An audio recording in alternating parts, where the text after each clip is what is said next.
Good morning and welcome to Relentless Rock Ministries. I'm Dr. Craig Hines, and today we're going to talk about truth. Almost 2,000 years ago, truth was put on trial and judged by people who were devoted to lies. In fact, truth faced 6 trials in less than 1 full day, 3 of which were religious and 3 that were legal. In the end, few people involved in those events could answer the question, what is truth?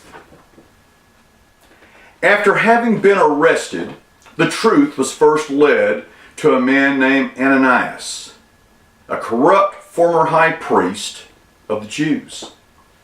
Ananias broke numerous Jewish laws in the course of this trial, including but not excluded to holding the trial in his house, trying to induce self-accusations against the defendant, a defendant who had been convicted of nothing at the time at all.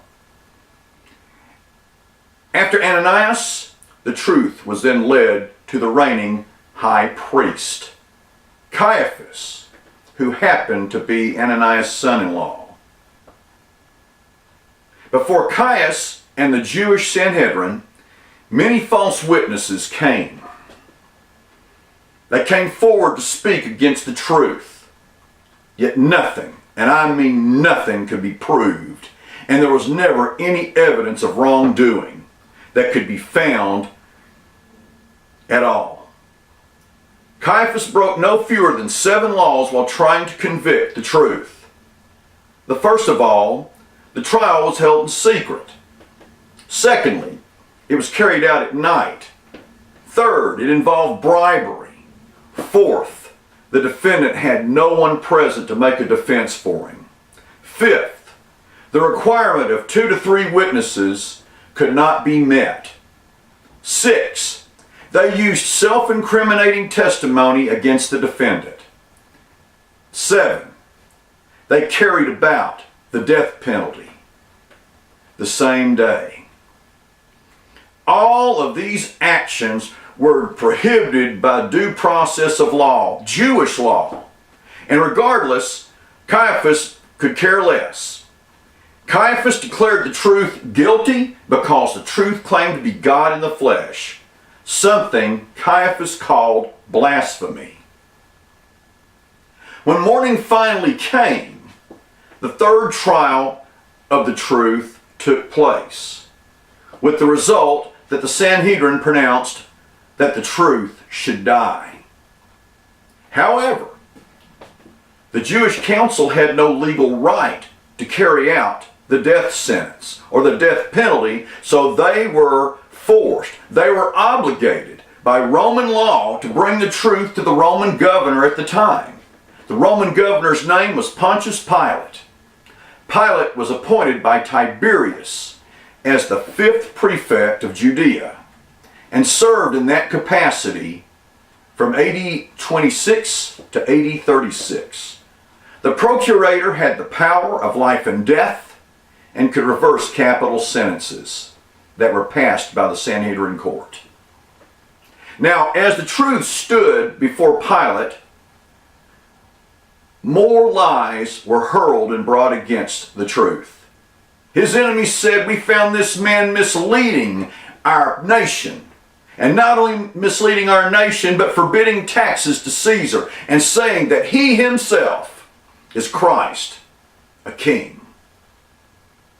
Quite frankly, this was a lie, because the truth had told everyone to pay their taxes in Matthew 22:21, when he said, "Render unto God what is God, and render unto Caesar what is Caesar." And he never spoke of himself as a challenge to Caesar. After this appalling joke of due process, a very interesting conversation between the truth and Pilate took place. Let's look at John chapter 18, and we're going to look at verses 33 through 38 in John chapter 18. Once again, that's verses 33 through 38. Therefore Pilate entered again into the praetorium, and summoned Jesus and said to him, "Are you the king of the Jews?" And Jesus answered, Are you saying this on your own initiative, or did others tell you about me?" Pilate answered, "I am not a Jew, am I? Your own nation and the chief priests delivered you to me. What have you done?" And Jesus answered, "My kingdom is not of this world. If my kingdom were of this world, then my servants would be fighting so that I would not be headed and handed over to the Jews. But as it is, my kingdom is not of this realm." Therefore Pilate said to him, "So you are a king?" And Jesus answered, "You say correctly that I am a king.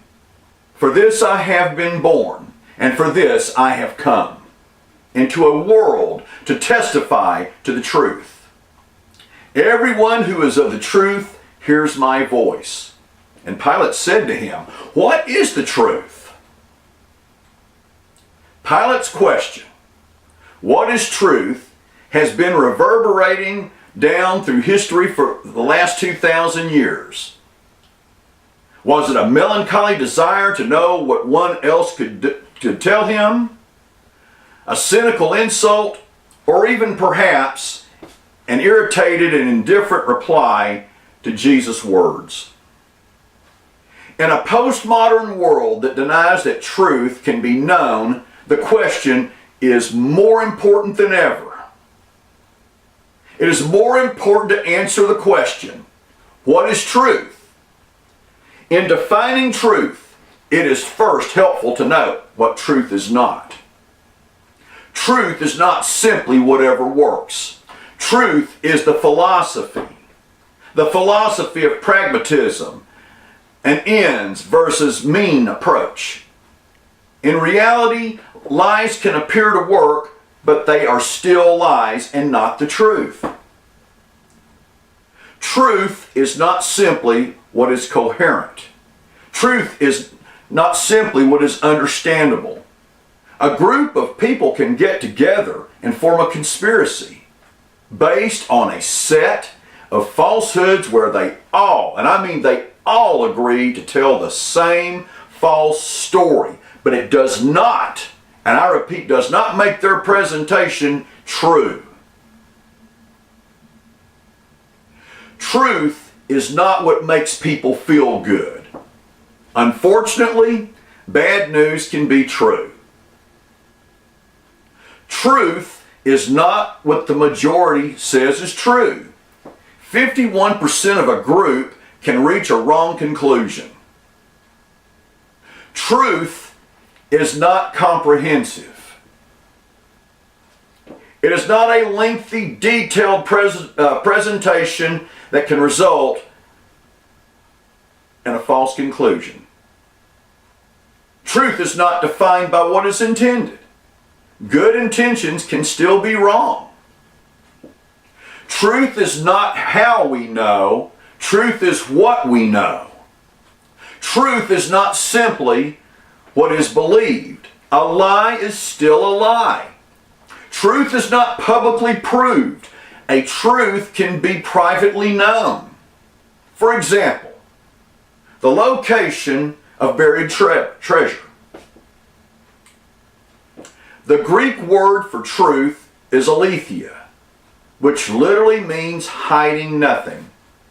It conveys the thought that truth is always there, always open, and available for all to see, with nothing being hidden or obscured. The Hebrew for truth is emeth, which means firmness, constant, and duration. Such a definition implies an everlasting substance and something that can be relied upon. From a philosophical perspective, there are three simple ways, count them, 3 simple ways to define the truth. Number 1, truth is that which corresponds to reality. Number 2, truth is that which matches its object. Third, Truth is simply telling it like it is. First, truth corresponds to reality or what is. It is real. Truth is also correspondent in nature. For example, a teacher facing a class may know the only exit to this room is on the right. For the class facing the teacher, however, the exit door may be on their left. But it is absolutely true, rather, that the door for the professor is on the right. Let that sink in a minute. Truth also matches its object. It may be absolutely that a person may have so many milligrams of medication, but another person may need more or less of the same medication to produce the desired effect. Now, this is not a relative truth, but just the example of how truth must match its object. It would be wrong and it would be potentially dangerous for a patient to request that their doctor give them an inappropriate amount of a particular type of medication, or to say that any medicine for their specific ailment will do. In short, truth is simply telling it like it is. It is the way things really are, and any other viewpoint is wrong.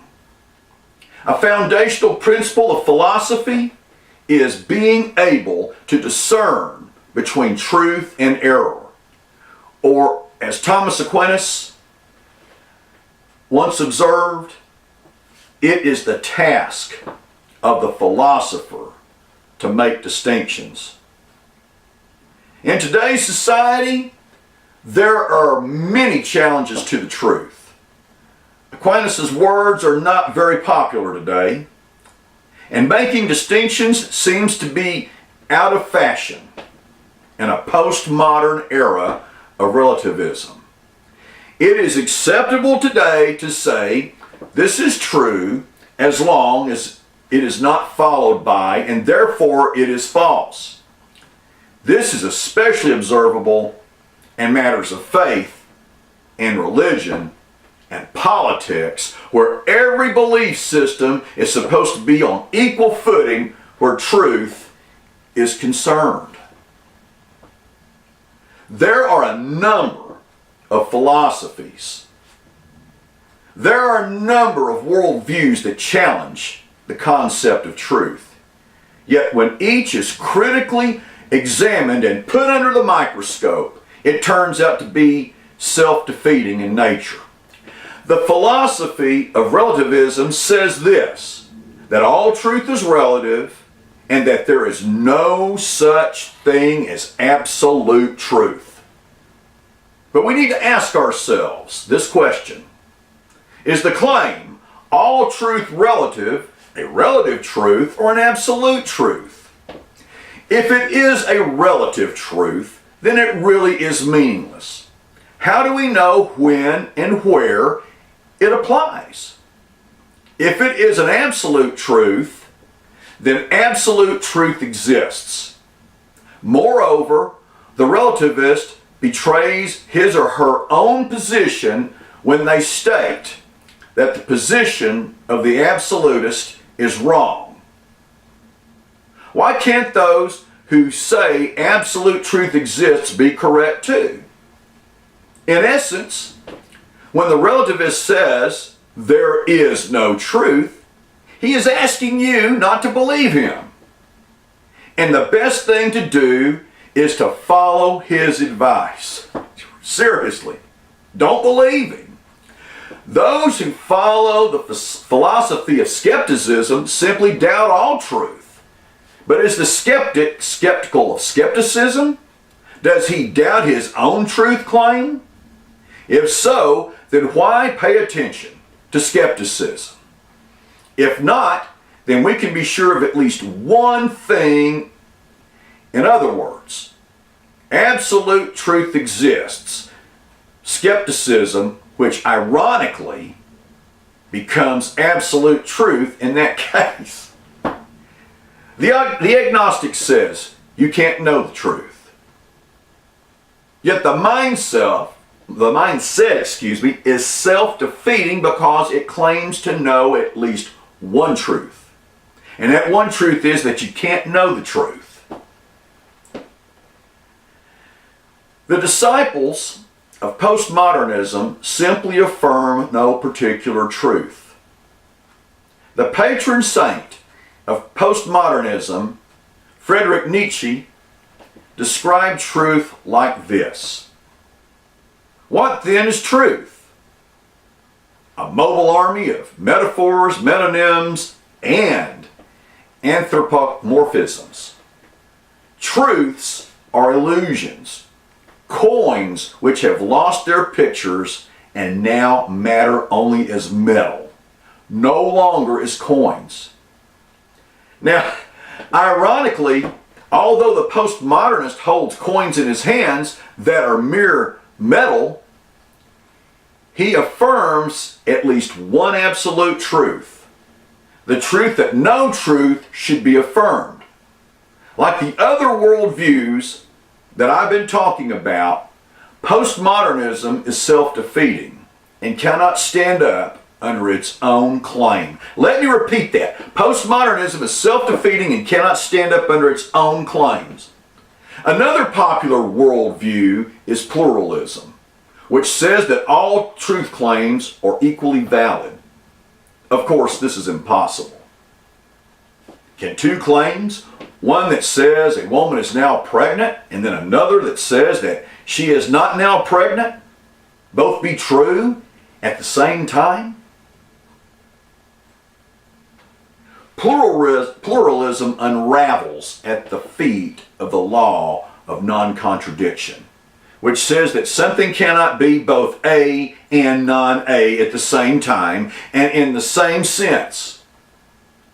As one philosopher quipped, anyone who believes the law of non-contradiction is not true and by fault pluralism is true should be beaten and burned until they admit that to be beaten and burned is not the same thing as not to have been beaten and burned.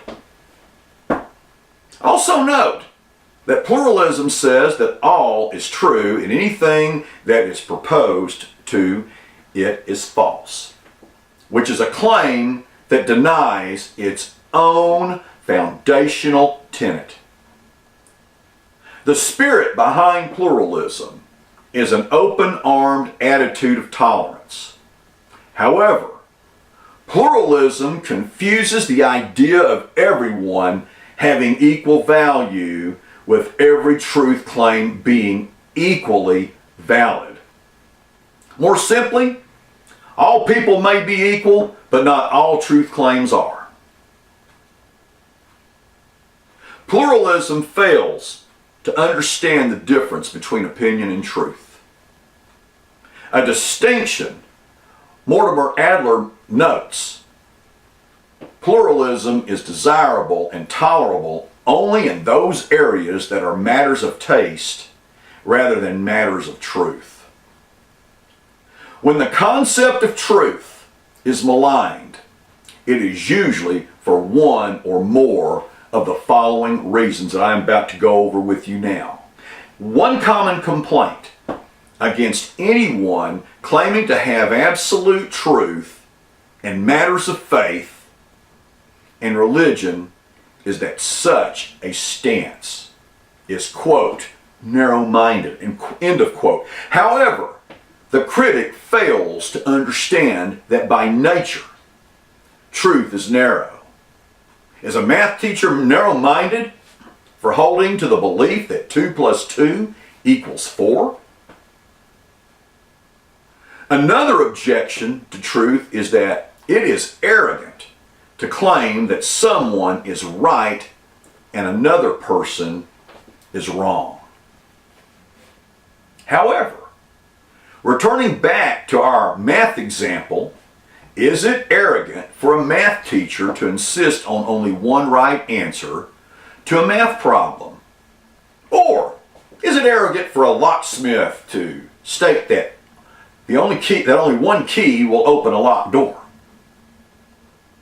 A third charge against those holding to absolute truth in matters of faith in religion is that such a position excludes people rather than being inclusive of people.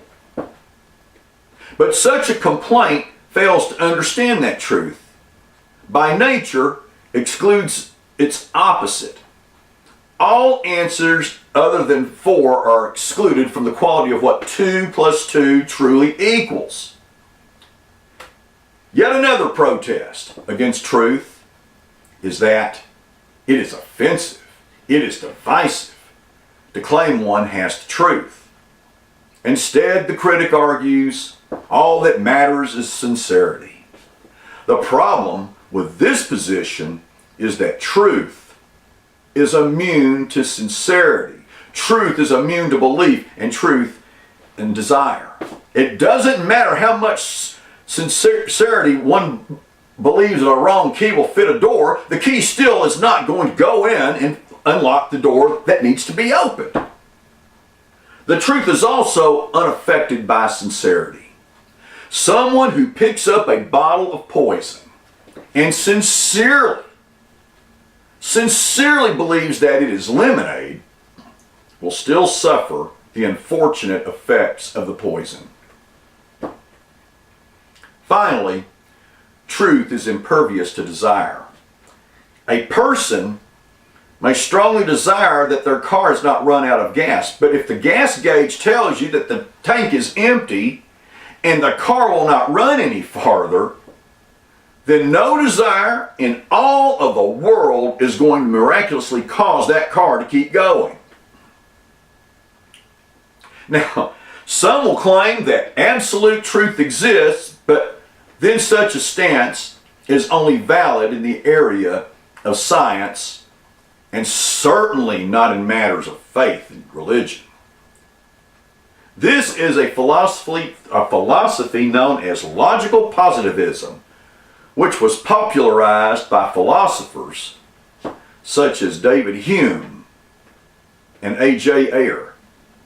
And in essence, such people state that truth claims must be either tautologies. For example, all bachelors are unmarked men, or empirically verifiable, that is, testable through science.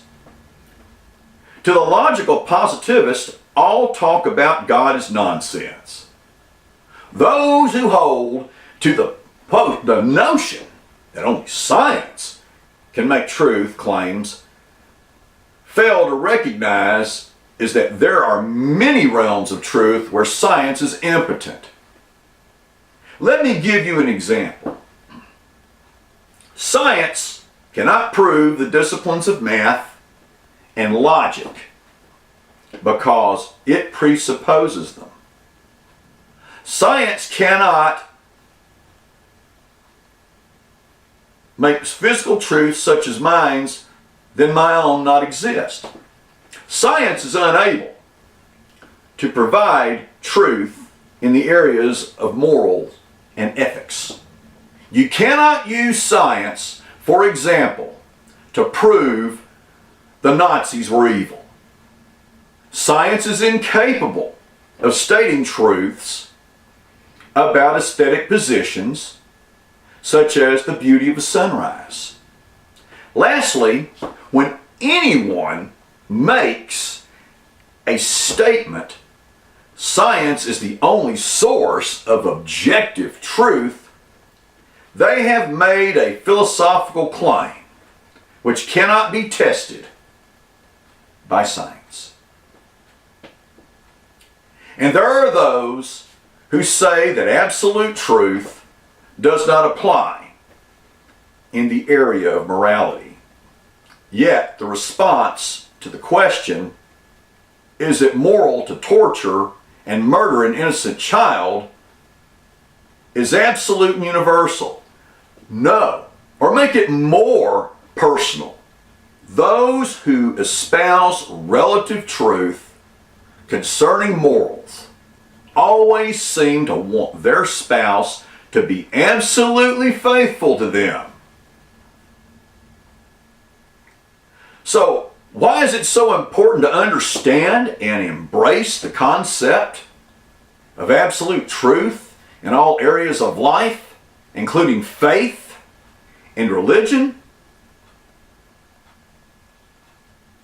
Simply because life has consequences for being wrong. That's the answer. Giving someone the wrong amount of a medication could kill them. Having an investment manager make the wrong monetary decisions can impoverish a family. Boarding the wrong plane will take you where you do not wish to go. And dealing with an unfaithful marriage partner can result in the destruction of a family and potentially disease. As Christian apologist Ravi Zacharias puts it, the fact is, the truth matters, especially when you are on the receiving end of a lie. And nowhere, and I mean nowhere, is this more important than in the area of faith and religion. Eternity is awfully long, and an awfully long time to be wrong. During the 6 trials of Jesus, the contrast between the truth, righteousness and lies, unrighteousness was unmistakable. There stood Jesus, the truth, being judged by those whose every action was being bathed in lies. The Jewish leaders broke nearly every law designed to protect a defendant from wrongful conviction. These same leaders fervently worked to find any testimony that would incriminate Jesus. And in their frustration, they turned to false evidence. Brought forth were false liars. And in today's society, we would call that modifying the narrative. But even that could not help them reach their goal. So they broke another law and forced Jesus to implicate himself. Once in front of Pilate, the Jewish leaders lied yet again. They convicted Jesus of blasphemy. But since they knew that would not be enough to coax Pilate to kill Jesus, they claimed that Jesus was challenging Caesar and was breaking Roman law by encouraging the crowds to not pay taxes. Pilate quickly detected their superficial deception, and he never even addressed the charge. Jesus the righteous, Jesus the truth, was being judged by the unrighteous, the seekers of untruths. And the sad fact is that the latter always persecutes the former. That is why Cain killed Abel. The link between truth and unrighteousness is demonstrated by a number of examples in the New Testament. In 2 Thessalonians chapter 2, verses 11 and 12, we are told that God will send upon them a deluding influence so that they will believe what is false, in order that they may all be judged who did not believe the truth, but took pleasure in wickedness. Romans 1:18 tells us that for the wrath of God is revealed against all ungodliness and unrighteousness of men who suppress the truth in unrighteousness. Romans chapter 2, verses 6 through 8 tells us God will render to each person according to his deeds, to those who by perseverance in doing good seek for honor and immortality eternal.